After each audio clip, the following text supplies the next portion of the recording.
एक और क्वेश्चन लेते हैं सिमिलर ट्रायंगल में। इसमें ये क्वेश्चन कहता है कि अगर दो ट्रायंगल जो कि सिमिलर है और एक ट्रायंगल की साइड्स हमको दे रखी है 8 सेंटीमीटर, 4 सेंटीमीटर, 7 सेंटीमीटर। अब इसमें साइड हमको नहीं दे रखी है, इस टाइप से क्लू दिया हुआ है कि दूसरे वाले ट्रायंगल की शॉर्टेस्ट साइड जो है वो कितनी है, 6 सेंटीमीटर है। तो अब इसमें से हम किस पे 6 सेंटीमीटर लेंगे, ये हमको कैसे मालूम चलेगा कि शॉर्टेस्ट साइड जो होगी इस ट्रायंगल की वो इस ट्रायंगल के शॉर्टेस्ट साइड के करस्पॉन्डिंग होगी। जैसे इस वाले ट्रायंगल में ये वाली साइड हमको एफ शॉर्टेस्ट देखिए 4 सेंटीमीटर है ना, इन तीनों में सबसे छोटी साइड है। तो इसी टाइप से हम क्या करेंगे, ये वाली साइड जो है इसमें BC को हम शॉर्टेस्ट ले लेते हैं, क्योंकि BC किसके करस्पॉन्डिंग साइड है, EF के। तो हमने यहाँ पे ले लिया 6 सेंटीमीटर। ठीक है, अब आपका क्वेश्चन आसान हो गया। फिर वही वाला रिलेशन आप लगाइए इसमें कि AC upon DF equal to BC upon EF equal to ACF equal to AB upon DE। ठीक है, तो अब इसको आप इसी रिलेशन से निकाल सकते हैं सिंपली, जैसे हमने रखा कि AC अपॉन DF। AC कितना है, AC हमको फाइंड आउट करना है। AC अपॉन DF हमारा 7 सेंटीमीटर है। ठीक है, सेंटीमीटर लिखने की जरूरत नहीं है आपको यहाँ पे। तो AC equal to 7, sorry AC upon DF, तो DF हमारा कितना है, 7 है। इसी टाइप से BC अपॉन EF होगा। BC कितना है, 6 सेंटीमीटर है, अपॉन EF हमारा कितना है, 4 सेंटीमीटर है। और AC ये AB अपॉन DE यानी कि कितना आ जाएगा, AB अपॉन DE हमारा ये 8 सेंटीमीटर। ठीक है, तो ये हमको दे रखा है। एक बार हम इन दोनों को ले लेंगे, एक बार हम इन दोनों को ले लेंगे। ठीक है, तो इनसे हम AC और ये फाइंड आउट कर सकते हैं। कैसे, जैसे मान लीजिए एक बार हमने ये रिलेशन लिया कि AC अपॉन 7 इक्वल टू 6/4, यानी कि AC इक्वल टू कितना हो जाएगा, 6 × 7/4 हो जाएगा।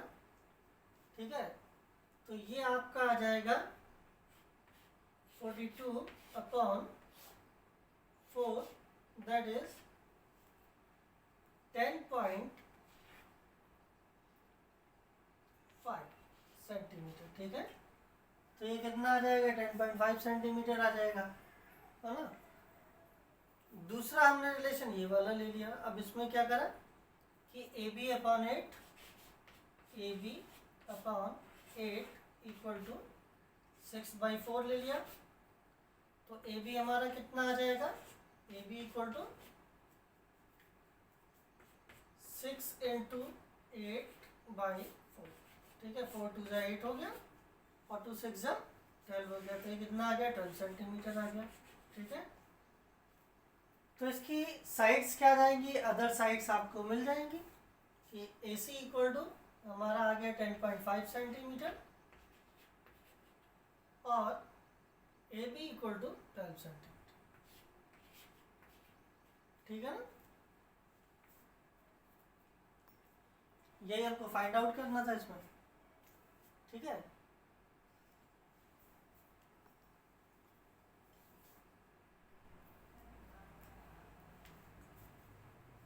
चलिए एक और क्वेश्चन लेते हैं।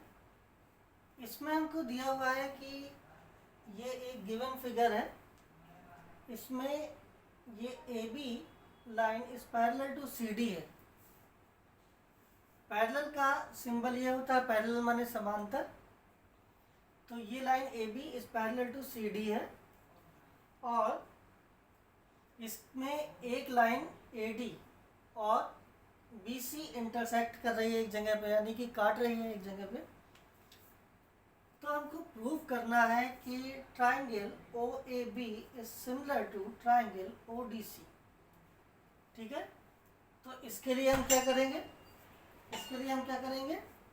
कि ये क्योंकि लाइन ए बी और सी डी पैरेलल है, तो ये लाइन जो इनको इंटरसेक्ट कर रही है ए डी, ये इसकी ट्रांसवर्स हो जाएगी। तो अगर ये ट्रांसवर्स हो जाएगी तो ये एंगल इसके बराबर हो जाएगा। ठीक है, क्योंकि अल्टरनेट एंगल हो जाएंगे। इसी टाइप से ये वाला एंगल इसके बराबर हो जाएगा।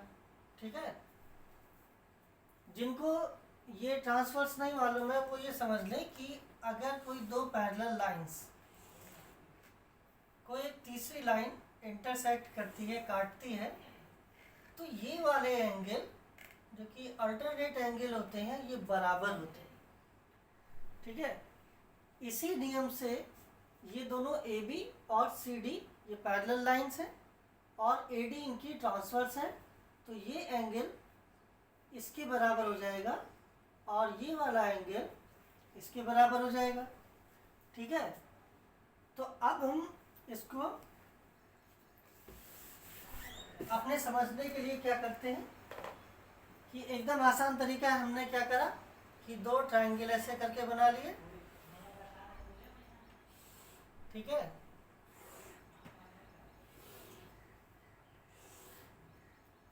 अब ये O पॉइंट यहाँ पर हमने ले लिया, O पॉइंट इसमें भी ले लिया, O पॉइंट इसमें भी ले लिया।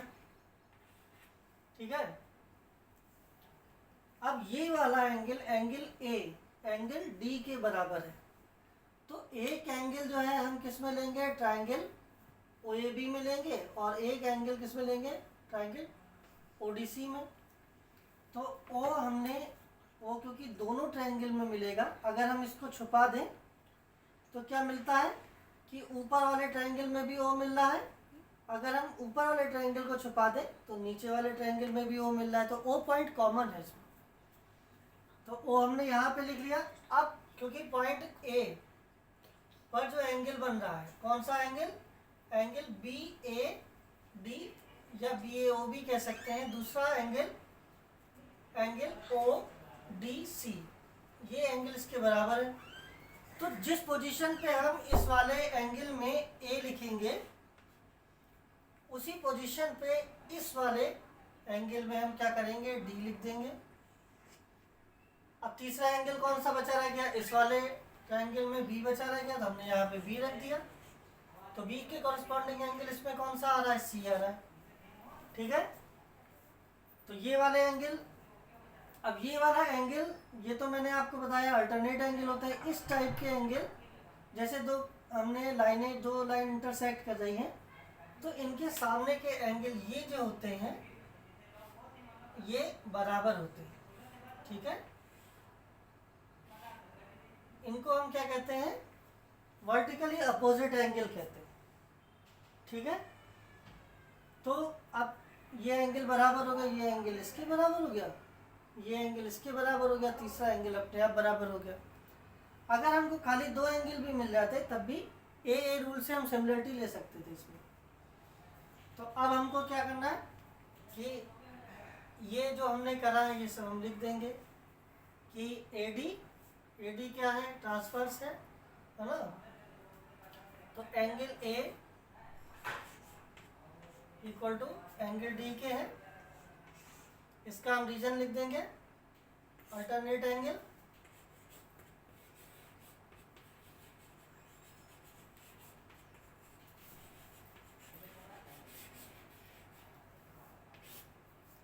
इसी टाइप से angle B equal to angle C के, ये एंगल का सिंबल होता है। Angle B equal to angle C के, ये भी क्या हो जाएंगे, अल्टरनेट एंगल हो जाएंगे।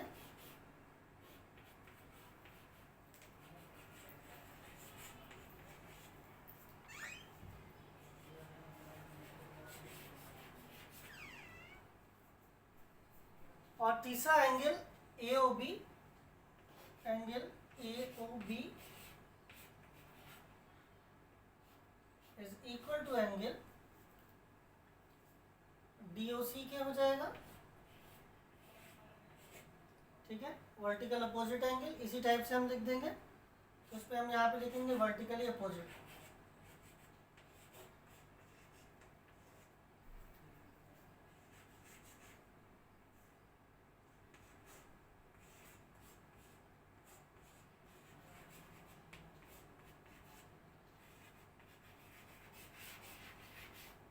ठीक है, तो इससे हमको क्या मिलेगा, ट्राइंगल ओ ए बी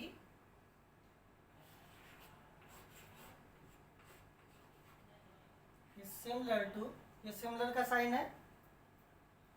अगर इसके नीचे दो हम इक्वल के, हम एक दो लाइनें और खींच दें, इक्वल का साइन बना दें तो कॉन्ग्रुएंसी हो जाती है। तो triangle O A B is similar to triangle O D C हो जाएगा। ठीक है, यही हमको प्रूव करना था, तो यहाँ पे हम लिख सकते हैं प्रूफ।